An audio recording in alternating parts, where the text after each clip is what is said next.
Alright guys, welcome back to the channel and episode number 15 of this WWE 2K17 Did You Know series, in which we'll be taking a look at 5 more things you might not know about WWE 2K17.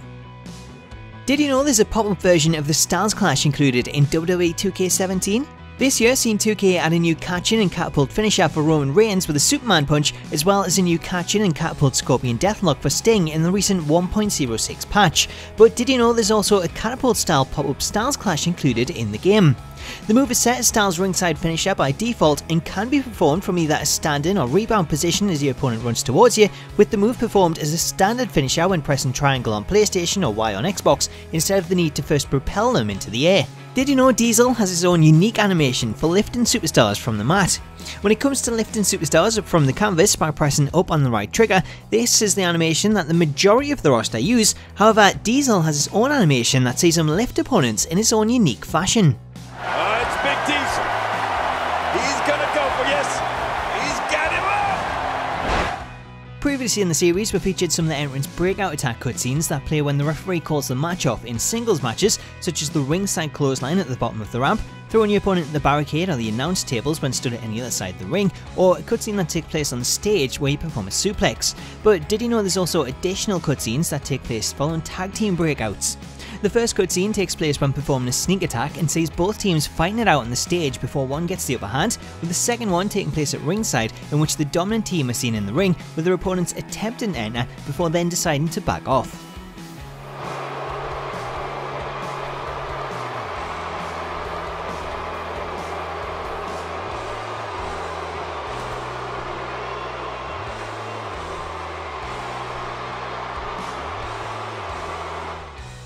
Previously in the series, I covered the ability to perform running attacks using the weapon of your choice when playing Extreme Rules matches, but did you know it's also possible to perform a running attack using a championship belt?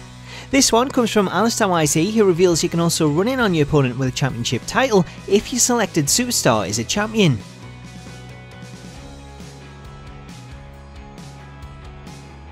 Additionally, did you know there's also more than one run-in animation depending on whereabouts your opponent is?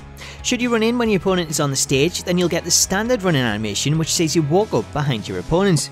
Meanwhile, if they're halfway down the ramp, then you'll see a literal run-in animation as you try to catch up with your opponent. Finally, if your opponent is already in the ring, then you'll see a third animation in which your superstar will actually come through the crowd.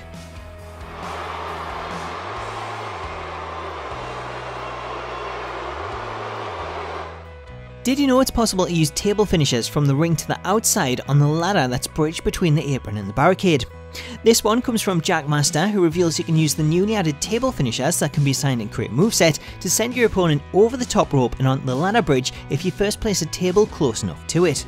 To do this, you'll need to set up a table on the outside as normal, then pick up the steel steps and place them next to the table.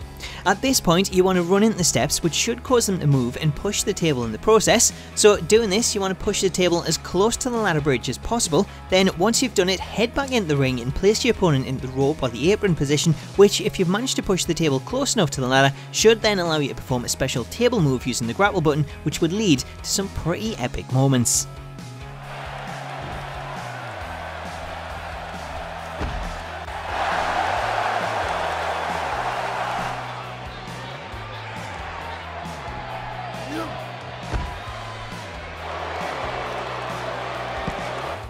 So with that brings us to the end of today's video, but if you've got any lesser known features, secrets, hints or Easter eggs that you'd like me to cover, let me know about it in the comments and I'll give you a shout out in the next episode.